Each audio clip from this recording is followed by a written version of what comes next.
Yes, yes. But David, let's talk about your lockdown. You said you were in a lovely part of the world in lockdown. So, Yes. but how did this affect you in you know, in the sense that did you have projects that were cancelled? Oh yes, lots. A lot of projects were cancelled. Everything's not only actually in the immediate future, but also in the in the future. Everything's been moved around because of things being cancelled. So I've had cancellations for in the future as well, which is slightly galling, but what can you do?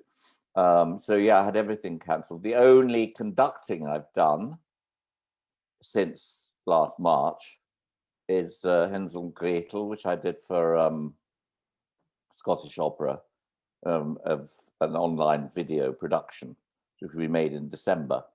And actually, it's on the website now. If you want to look at it, I'll send you a link because it's actually quite good. It's in English, obviously, but that's the only thing I've done. We actually managed to get it in between two lockdowns. It was a bit of luck, really. So that's the only conducting I've done, in a year. So how did that work? I mean, how did you have the orchestra? Did you? The orchestra was on the stage. Stage is completely full of the orchestra. It's a slightly reduced orchestration, but sounds really great. I mean, it's a properly made, slightly reduced orchestration, so you don't really notice that it's slightly reduced. And you have full strings because that makes the sound world much richer, And then they had behind me, they extended the forestage and covered and over the pit. So there was quite a big acting area behind me, and they had monitors and stuff, and minimal decoration, sort of a few Christmas trees, really, and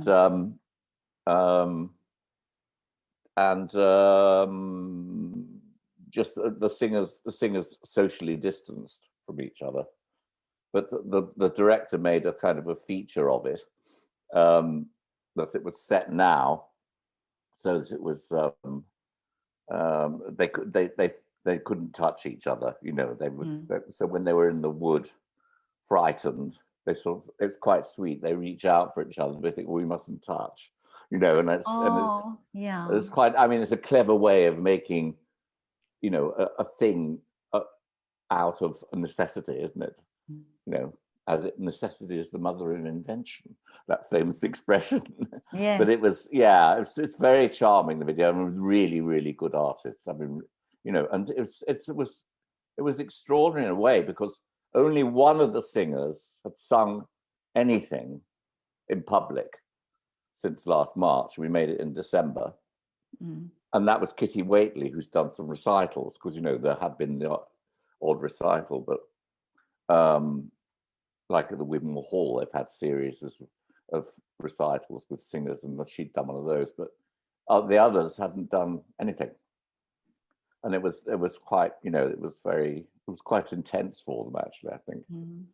How did everybody feel? Because I hear sometimes from artists that moment when they do it again after this period where they haven't sung or nobody, everybody was away, that when they come back and do it, then it's a bit of an emotional moment there when very much so. Yeah, very much so. I think, there was a lot of tears, really.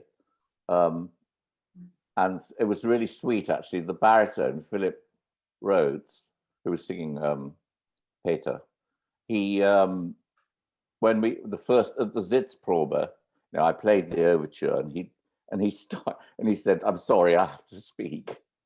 He said, "This is so moving to hear this music live." It was, and it was really nice that he did that, because it sort of, put the singers and the players all felt at one, because also they hadn't played a big score, that orchestra, Scottish Opera Orchestra, since for a year, for 9 months either. They played this and that, mainly small lockdown video things, new works mainly, sort of for chamber groups, So it was lovely.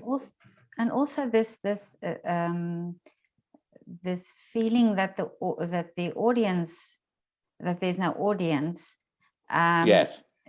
Do you is it also something that that you feel you have to get used to? Yes, I mean, when you're actually doing something like that, there were quite a lot of people actually in the auditorium. People make costume people, Oh yeah, stage management, etc., and the people recording it. So it wasn't so strange as, say, doing a recital in the Wigmore Hall. All you can see is one person. I think it's probably slightly less strange, but it is a different thing. Yeah, but also they were very had very clever artists, so they really used the fact that it was cameras. They didn't act to a huge. Didn't act to a huge auditorium. They acted as if they were acting to the camera, so much more delicate physical performances than you might otherwise give. So, and that's also, it needs to be like that because of the social distancing, doesn't it? It's the same thing. But it's strange, certainly. It's very strange. But we did do it as a performance.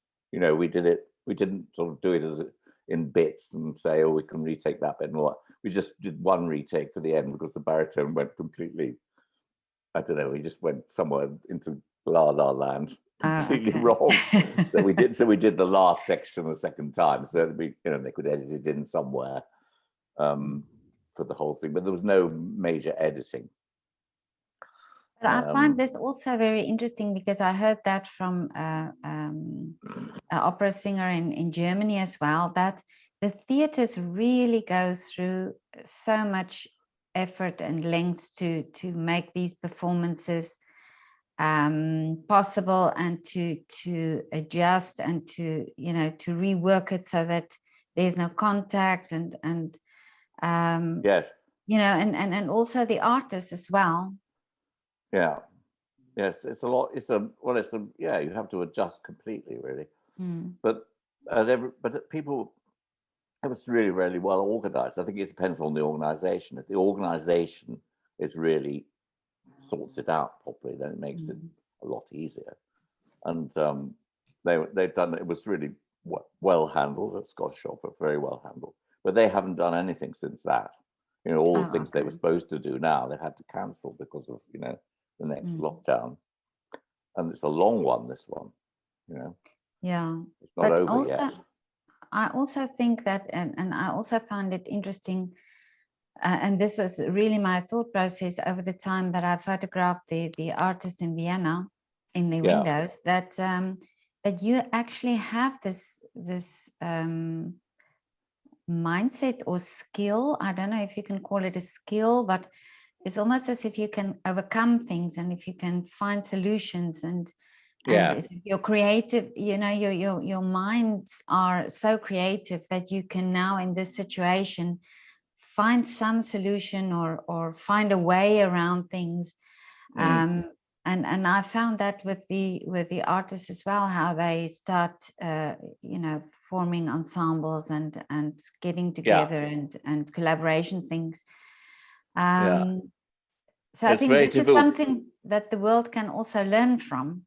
Definitely. Oh yeah, definitely. For conductors, I mean, for me as a conductor, there's very little I can do as a conductor. I mean, I haven't been idle, of course, because I thought, well, when the lockdown started, I thought I have to make projects for myself, otherwise I'll go mad, because I mean, I had a full diary, and then suddenly not. So first of all, I can play the piano quite well. So I practiced the piano a lot. I mean, really, and improved my technique again. I got because I hadn't practiced properly for ages, and I played. I worked up to the state where I could actually play all of them, and played through Beethoven's piano sonatas in chronological order, and giving them and giving them to my partner as a pre-dinner recital, Oh, that is so one sweet. at a time. Yeah, it was, it was really great. It was really, really interesting as well, because I'd never there were some sonatas I just literally had never played. And I thought, this is actually very interesting, this piece.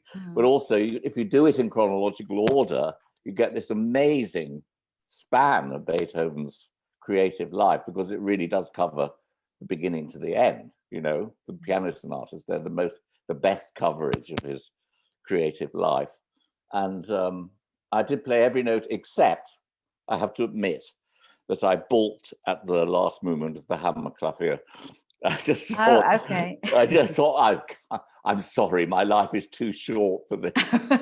400 bars of bloody fugue, practically impossible. And I don't even like it. So I'm not going to. So it was Beethoven's unfinished piano sonata, the Hammerklavier, end of the slow movement, it goes into, marvelous. Yeah. But otherwise I did it. And then I was slated to do recitals of the last 3 sonatas twice in Norwich. There's very, very good chamber music organizations in Norwich. And I was to do that, and both of them were cancelled because of lockdowns, which is really galling. Yeah. And I was supposed to do violin and piano, Beethoven violin and piano sonatas with an old friend of mine who's actually the leader of the Royal Scottish National Orchestra, but she used to lead the Philharmonia, and she's absolutely a brilliant chamber music player, and she's a wonderful violinist and an old friend, and we were going to do that, and that's been cancelled as well, or rather postponed. Everything's postponed. Yeah. So it's a bit frustrating. That aspect is frustrating, but it's been good that I've worked up the piano again, because it could come in useful, in the future, I think. Yeah. I hear that a lot, that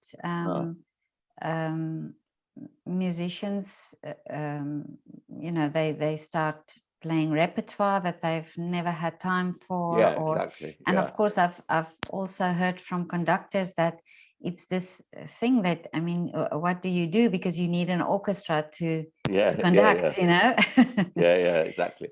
Yes, and I've moved on to the last 4 Schubert sonatas and revisiting Mozart's piano sonatas actually as well. So it's good for the recreative brain as well. You think about music harder in a way, or in a different way, because you're playing it physically. You always think about it in a slightly different way. Yeah. And I think it's very good to remind yourself, as a conductor, it's very good to remind yourself of what it is actually to play, And I think, there are very relatively few conductors who have never played anything, but it certainly helps if you can play.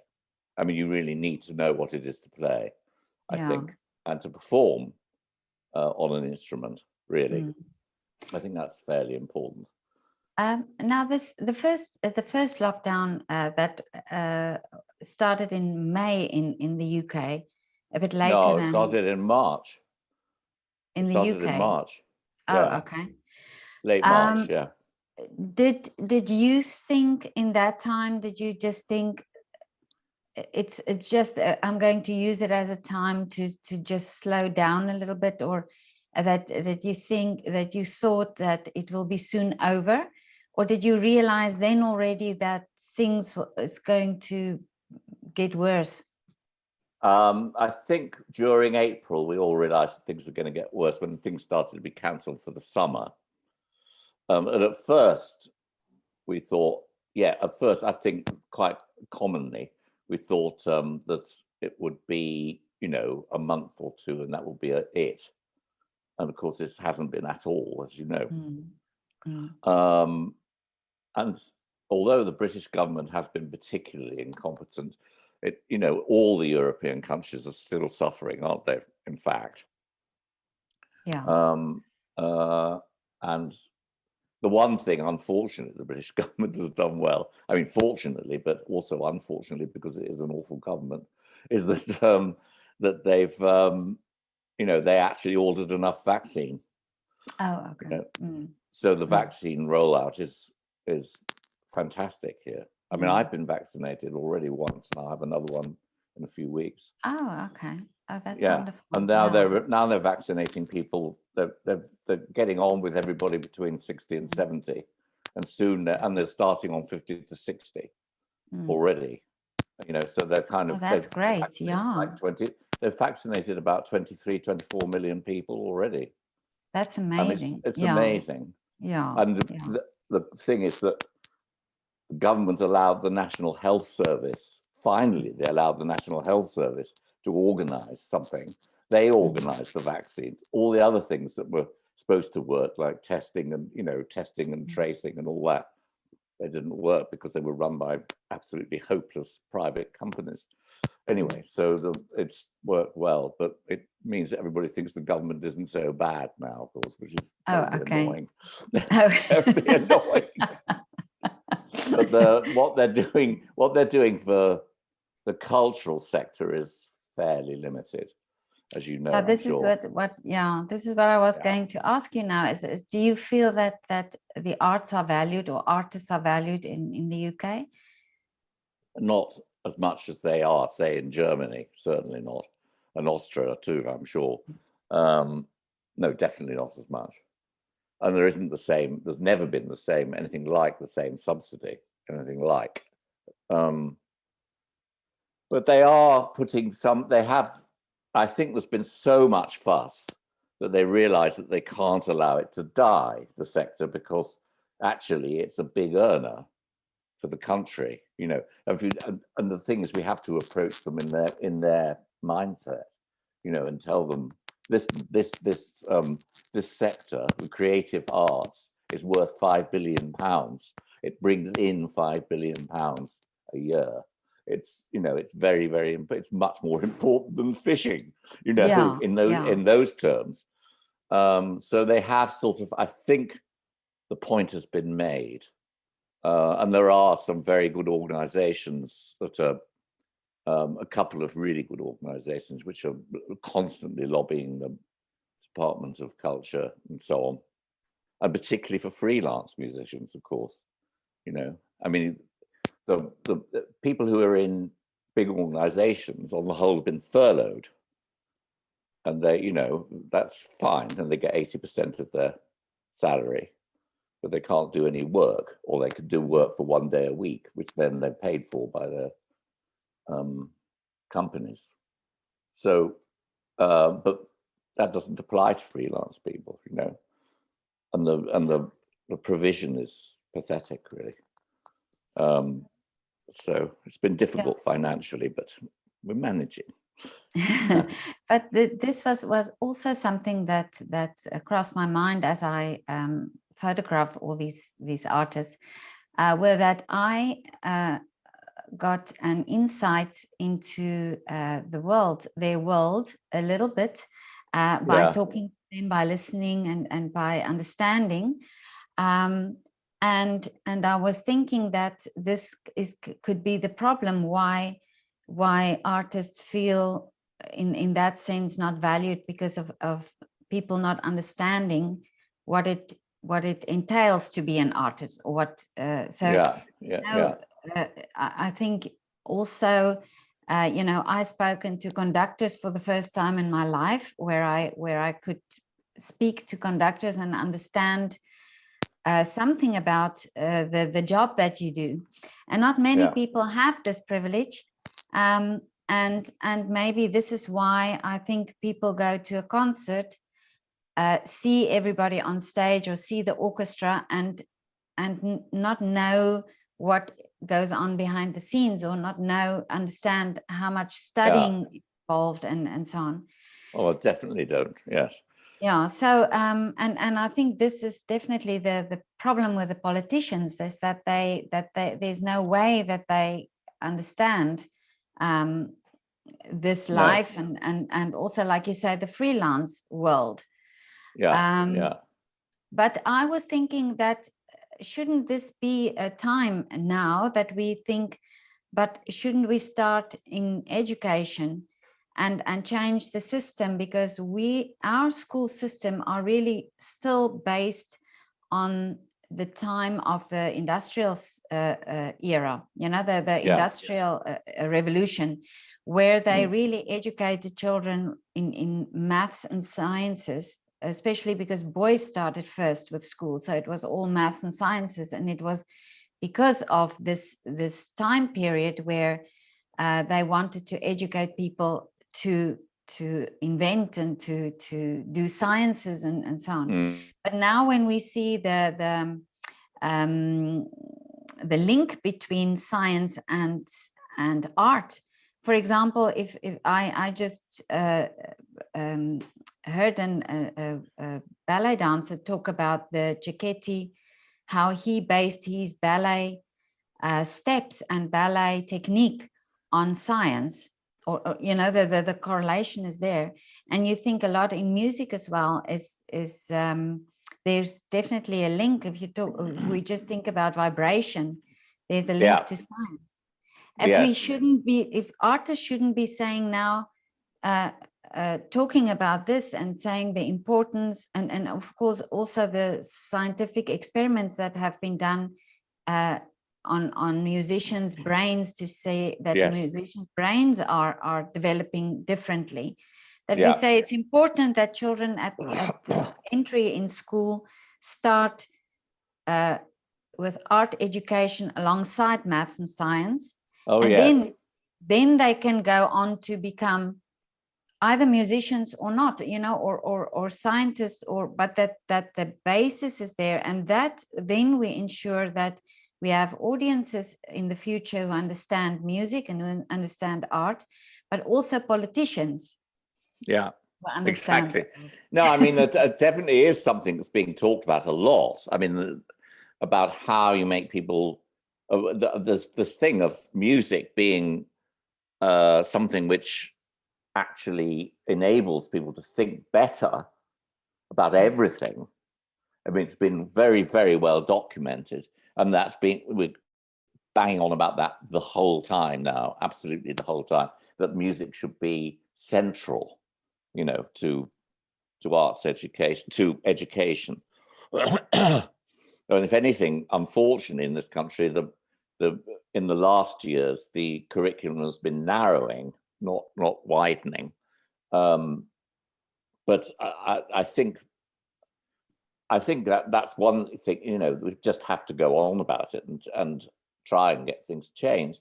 The other thing, which I think is very, very important, and which we can learn from this, is, or we can restructure slightly from this, is that particularly in this country, and probably more than in the rest of Europe, the performing arts, particularly music, are regarded as the sort of plaything of the well-off, middle class, and rich, and that you can't understand it by yourself. You know, you can't understand it as an ordinary person, that you can't enter into it as an ordinary person, and that perception is reinforced by the sort of formality of concerts, I think, you know, and this thing. I mean, people still say, you know, people still feel embarrassed when they applaud between movements, for example, you know, and they shouldn't be embarrassed. I mean, it's ridiculous. And historically speaking, of course, it is really ridiculous, because, I mean, if Beethoven had conducted one of his symphonies and they hadn't applauded after the first movement, he'd have been absolutely devastated. You know, there was, you know, the last time something was premiered as a world premiere was in 1908, and it was the slow movement of Elgar's First Symphony in this country. That was encored at the world premiere, because the audience wouldn't shut up after it, so they played it again. And you think, bloody hell, you know, I mean, that's only 100 years ago, and it was normal to applaud all the time. You expected applause, and this whole thing of, you know, having to listen in reverence and having to dress up, and, you know, and also price, you know, it's too expensive. In this country, it's too expensive. It's ridiculously expensive to go to the opera, for example. You know, the so-called Pupils Opera, the English National Opera, the top prices are like £140 or something. I mean, it's absurdly expensive, more than you will pay in a major house in Germany, actually, for the top price, you know? It's ridiculous. Yeah. So I think these things tackled, and this is the time to tackle it, because they're restarting everything, you know? and say we're going to present concerts in a way which is more open, more welcoming, really. I mean, I've conducted, for example, I conducted Beethoven's Ninth Symphony at the Albert Hall a couple of years ago now. And it was one of those, it was a sort of, I think it was a Raymond Gabet concert. So it was, you know, it's organized on a commercial basis. And they sell it like crazy through Classic FM and stuff like that. And it was absolutely full. There were 5,400 people there. It was amazing. Wow. And of course, they applauded after every movement.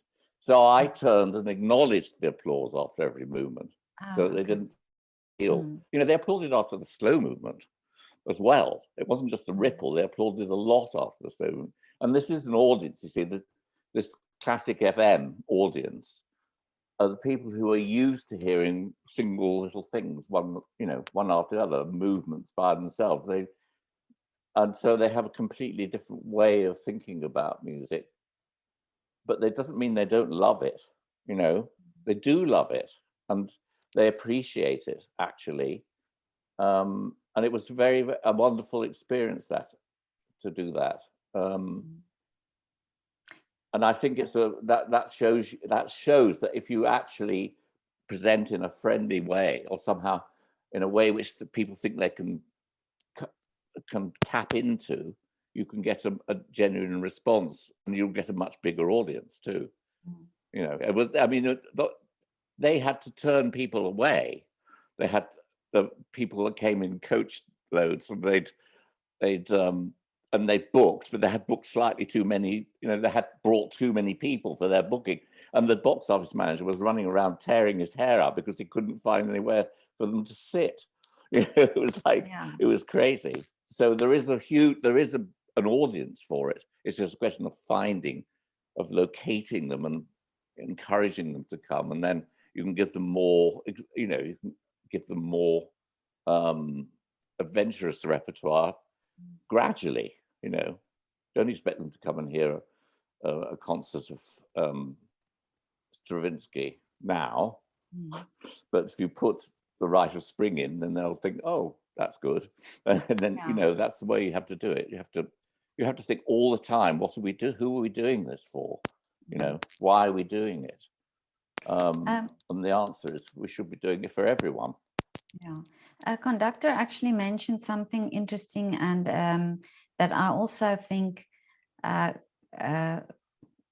is something that we change after this time, and that is that there is more contact between the conductor and the audience, so that there's a communication, you know, that the conductor talks and talks about the music, or talks about you know, something that's happening, that there's this connection. Yeah, I think maybe you have to be careful you're not lecturing them, though. You know, strangely enough, I just watched there's quite a famous television film of Bernstein introducing various things. Have you seen it? It's like, it starts with, it's quite and he does, it's a television film, or made in 1962, I think. And he sort of does a little spiel about what it is that scores are. I mean, it's like kind of, and you just think this is too didactic, really. So you have to be careful, I think, to get the tone right. But it's quite good it's good to talk to the audience. And, you know, if you do, for example, a New Year's concert, you always talk to the audience, you know. So it's a question of finding the right tone. What you don't want to sound is like a lecturer, you know. Yeah. On the other hand, you want to be welcoming in some way. I think also just one's demeanor, honestly, makes an enormous difference. You know, don't buy into the maestro myth, you know. David, but how did you start in music? What age were you? 6. I started the piano when I was 6. Yeah, and I badgered my parents until they bought a piano. And they bought one. Where did you grow up? I grew up in Manchester and Liverpool. Oh, okay. Well, I was born in London, but They moved to Manchester when I was like 3 or something like that. Oh, okay. And my father was an a doctor who was an infectious diseases specialist. So he went to, there were big hospitals in Manchester and Liverpool, specialist Oh, I see. hospitals. So you don't come from a musical family? No, I mean, they were musical in the sense of music, but there was always music in the house, But actually quite interesting, because I don't know where it comes from, but my sister is also a musician. She's a professional musician as well. She's a flautist. I mean, she's only teaching now because she's, past the age when the lip works anymore. But yeah. So the two of us were musicians. It's extraordinary, really. Having not had any musicians in the family at all. But they were some weird thing of the genes. Oh, but was there a teacher or somebody that what was the thing that made you interested in the piano? Don't know.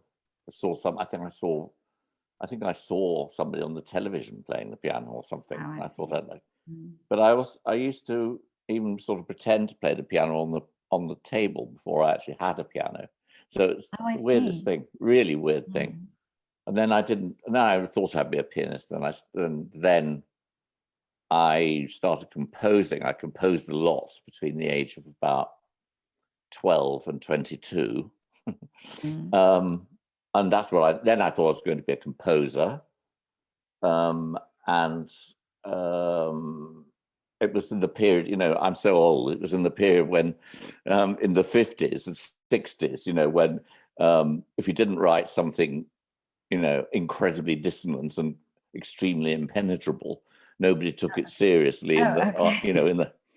So I started trying to write music like that. Originally, I just wrote music. I thought, it was probably a bit sub-Poulenc or something like that, but I mean, it still had its own character, but definitely tonal. And then I tried to write atonal music, and I wrote a piece for my sister, which was really I was so complex. We were practicing it one day. And I said, Liz, this music is absolutely horrible. Why are we doing this? And I didn't write another note after that. No. I thought, I'm just not. Well, because it wouldn't have, if I'd been 20 years or 10 years younger even, then it would have been different. Because Jonathan Dove, for example, is 10 years younger than me. And, he could write. He just came, when he started seriously writing, it came at the moment when, when John Adams and all those people had done that stuff, clearing out the stables of new complexity, and you could write something which actually people would listen to. I think it's fairly important that you have I mean, it doesn't mean you have to write down to the audience, but it must be comprehensible, because the thing is that music is a constructed language. It's not one, isn't it? I mean, it's something which we create with the audience. In other words, we must have a common language with the audience. They must be able to understand it in some way. Otherwise, it doesn't work at all. And because it's a created language, a constructed language, as opposed to, speaking or painting. We see things all the time, we speak all the time. Those things are constantly renewed by our actual experience. But music is a thing all by itself, and it is an artificial construct which relies on the audience actually following what you're doing, even if they don't like it. And those people who wrote, nobody ever listened to.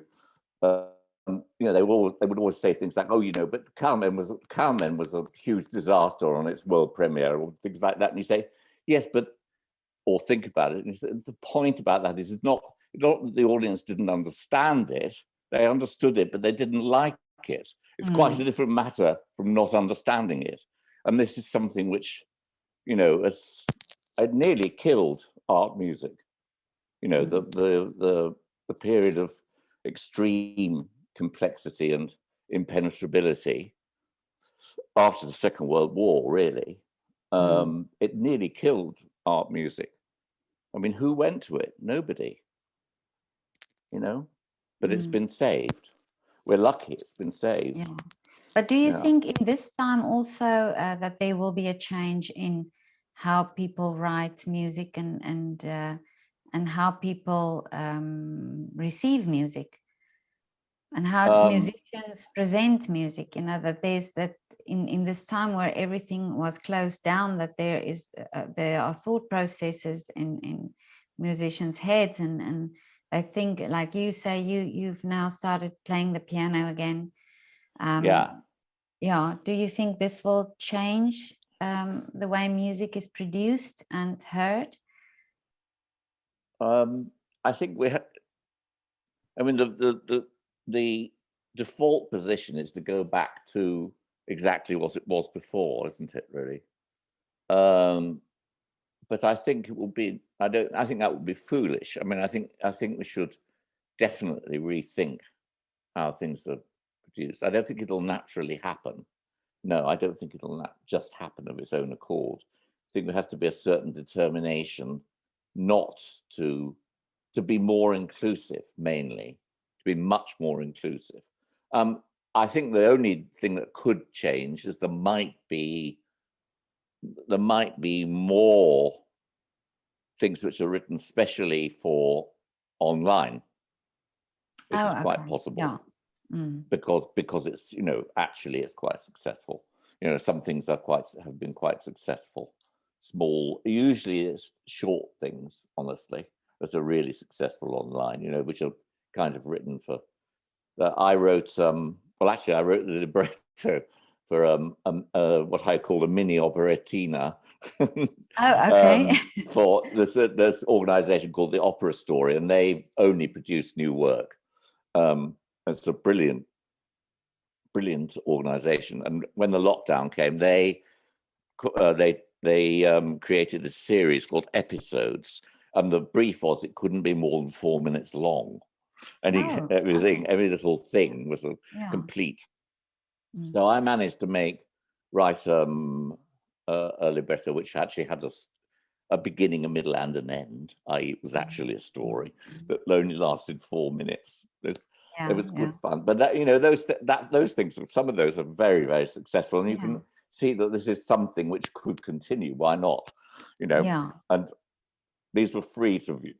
They're free to view with a donation, and that model seems to be quite successful, actually. Because people do donate, actually. I think it's a better model than charging, certainly at the moment. You know, like the Royal Opera House, I mean, they charge £10 to see a concert of the young artist with Tony Pappano playing the piano.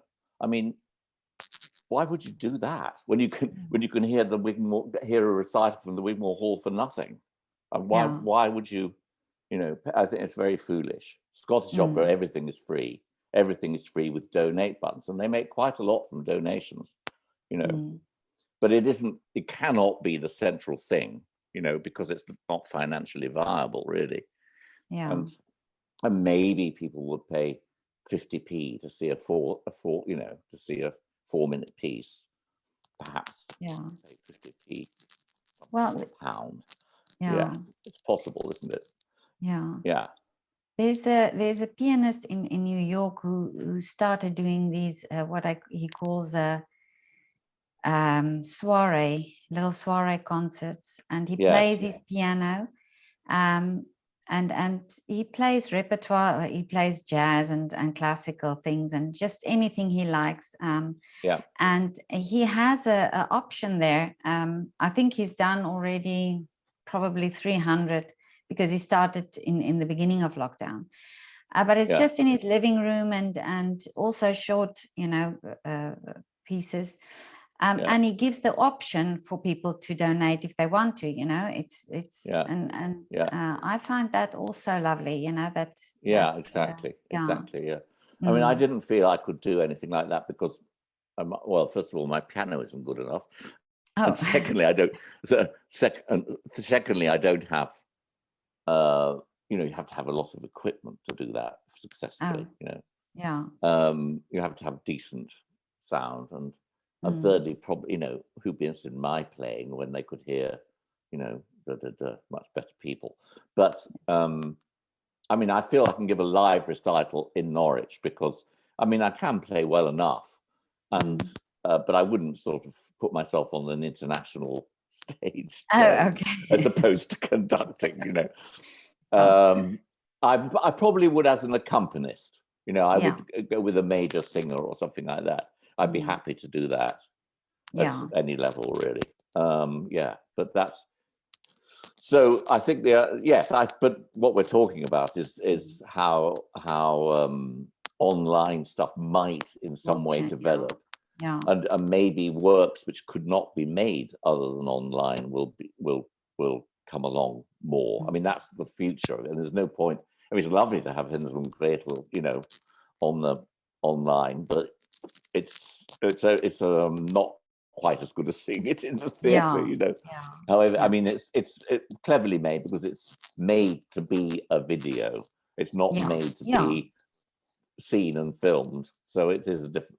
So I think it's good from that point of view. But in the end, I think it would only be creative if new things are made, or new sorts of things are made, which can be online. But I think that's definitely something that happened. But I think the thing of how we reform to create performances, it does need thinking about, and I very much fear that people won't think about it enough. You can go on about it until you're blue in the face, but so but I think the good thing is what you were saying, that people find new things to do, or they find new projects for themselves, and that has been, for me, that's been very good, because not just the piano, but I've always written words. I've translated about 30 operas into English, singing translations. Oh, okay. Yeah, which is why I could write a libretto, of course, easily, because I know all the tricks of writing librettos, i.e. hardly write any words. That's the first one. Don't make it too long. Better to be short, and they can always repeat the words, and then people can hear them the second time round. But I also have written quite a lot. I translated Andromaque, Racine, into Alexandrine rhyming couplets in English. That was quite a task. It took me 3 months to do that. My goodness. Working most days on it, And then I've written 1.5 novels. Oh, that's interesting. Yeah, and I got, because of Andromaque. Do you know the play Andromaque of Racine? It's it's one of the main characters is Orestes, the one who killed his mother, who killed Clytemnestra. And I got very obsessed with him as a character because it was so extraordinary what happened, in the myths, what happened to him. So I wrote a fictional biography of him, of Orestes. Oh, that's interesting. Told from the point of view of Pylades, who's his kind of lover and partner, and now I'm writing another one, which is set in 1853, but this is entirely made up. It's not based on any myth or anything like that.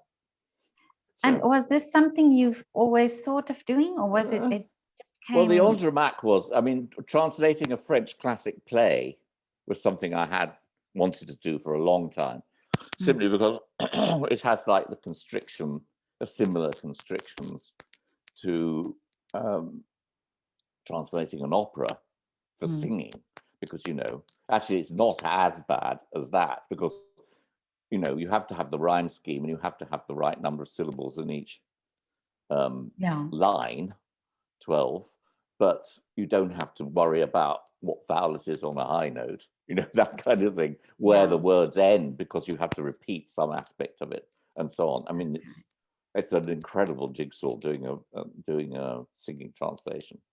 But so I thought, well, it won't be as bad as that, and it isn't. When I started, I thought, oh, I can write any word I like. I don't have to worry. worried that I can't put this on a high B. You know, Oh, okay. it didn't put me, mind you, it didn't put Miana Chekhov, did it, when he set was it in English, the icy hand of death at the end of Act 2 of Yenufar, and the death in Czech, as you know, is smrt. And the smrt, which actually has no vowel in it, is on a top B or something. Oh, okay. Yeah. But it had to happen, really, didn't it?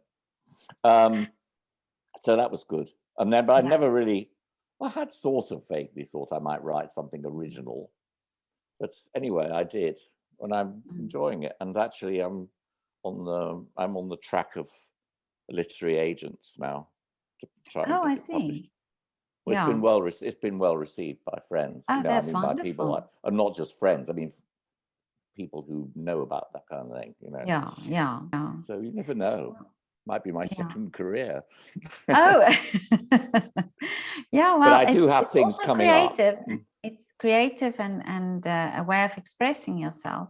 And this is what I also ask. I'm also asking artists, this question: what did they do in all the time? Because some, started painting and my favorite is the baritone here in Vienna who bought chickens and started a chicken pen.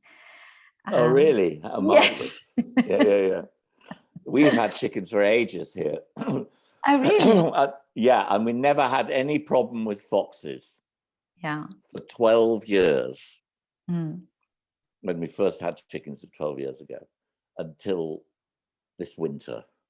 And then a fox came and killed them all. No. Well, because we got really blasé about it, because there were never any foxes. So we didn't lock them up properly and all the rest of it, But most of them were quite old, so it's fine. Oh, okay. We're starting again now with young ones. Okay. There's nothing like fresh eggs for breakfast. No, there is nothing like fresh egg from your own hen.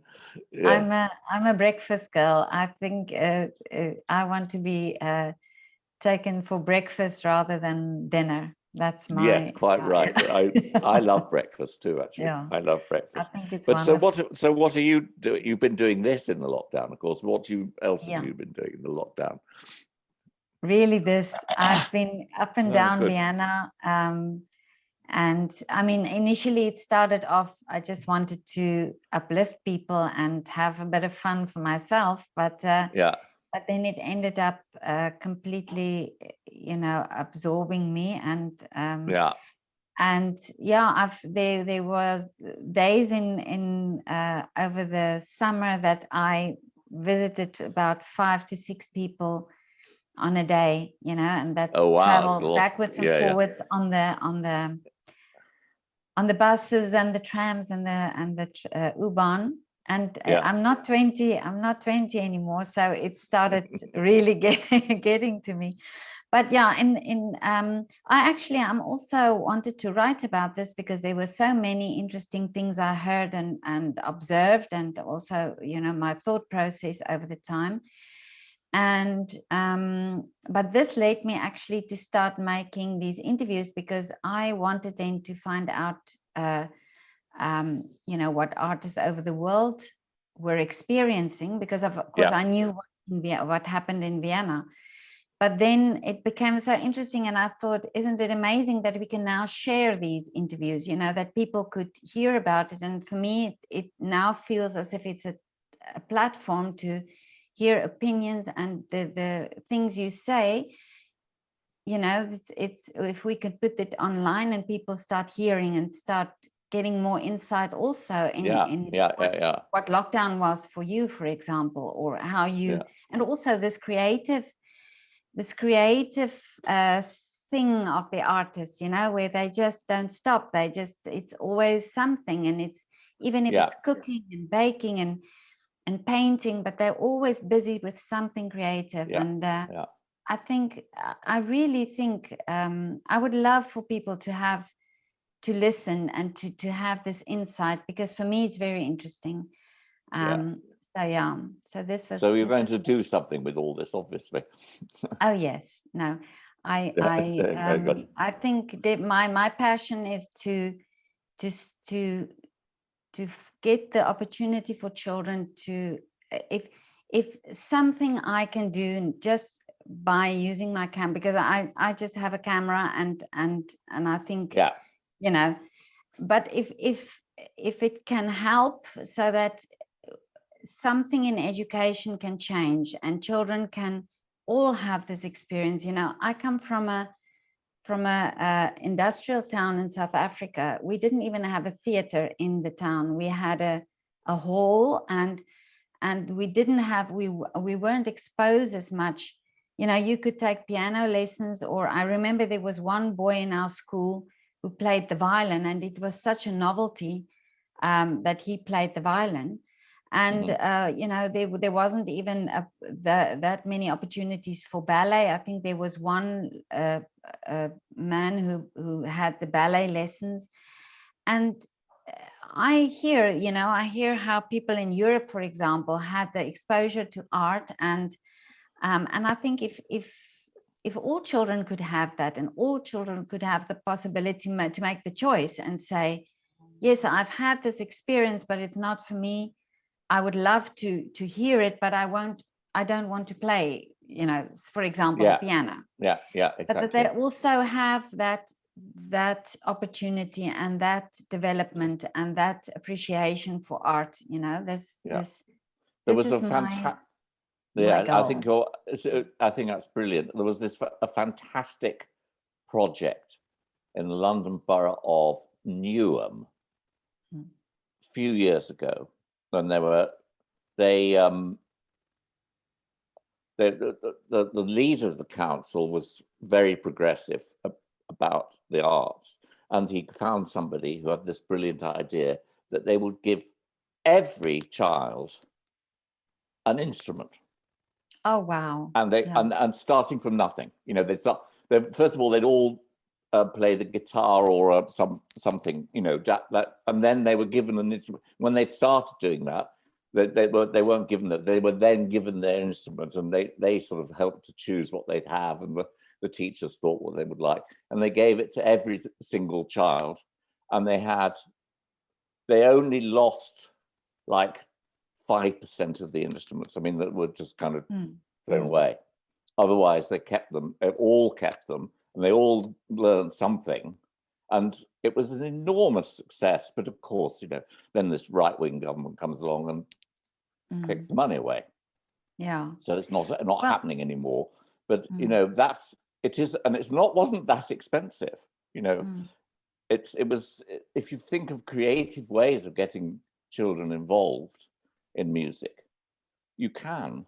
You don't have to sit them down in a lesson and tell them things.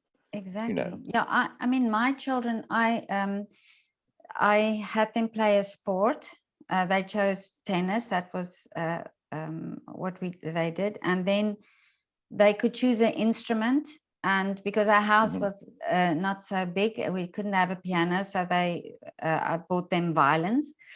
They did violin lessons, and they did ballet, tap, and jazz. The whole thing. And I always thought, then I give them all these opportunities, and they could choose. Then it just ended up that two of them chose the ballet, so they went to ballet school. And my other daughter, she played piano and sang and played the violin still later on. But they had the opportunity, and they could then decide where to go, and not with one. I didn't have this idea, oh, they play tennis, they will become tennis players, or they play the violin, they will become musicians. Exactly. Or I didn't know that they would end up in the ballet world. But I just always thought that they have at least exposure to these things, because I think sport also has this has advantages for children. And if we could have a system, I mean, I homeschooled the children, so I had to really make sure that they have this exposure to all these different disciplines. But I think it's so easy in a school to have that, to have you know, art as a subject, if they can have science as a subject and they can put up science laboratories, then, you know, it cannot be that complicated to have a music block and a dance block and a science block and a maths block and a languages block, you know. So exactly. Yeah, You're quite right. But David, what is your wish for when this is all over? What's my wish for when this is all over? Well, that we do go back to live performance, because, you know, live performance is, you know, it's a different thing altogether. But that we do it in a more generous way, I think, both with each other as artists. And I think that's already happened. You know, the feeling of, you know, there's much more camaraderie between artists than there was, I think, now, when, you know, in the experience I've had. And yeah, and that we open, we use it as an opportunity to open up to a much bigger audience.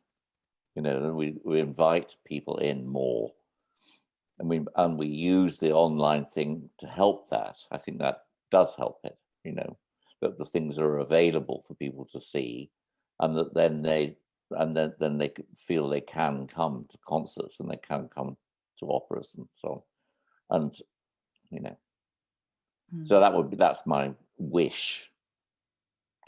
I'm glad you said and to be published. Oh yeah. Yeah. I'm glad you mentioned about this community feel, or this, you know, that the between the artists, because I find that here as well, and I've actually thought about this, how I think suddenly you hear this, people started collaborating and being more aware of each other. I think the artists. I think that's true. You know, I mean, I've always had a fantastically good relationship, for example, with the Scottish Opera Orchestra, but there was a different feeling about it, undoubtedly, you know, of sort of loving care for each other, really, or within the orchestra and towards me. And that was very inspiring, actually. And I think we should really make sure that carries on. We don't have any of this, you know, them and us stuff. Don't want that, you know. But so David, it can be an opportunity. David, do you ever visit Vienna? I haven't for however long. I can't think how long it was when I was last in Vienna. But please, when you come, will you write to me? I would so much love to meet you. Yes, I would. And okay, then I will. Okay. Thank you very much. Very nice to speak to you. Thank you. Nice to speak to you too. It's been a pleasure. Bye. Okay, thank you. Bye.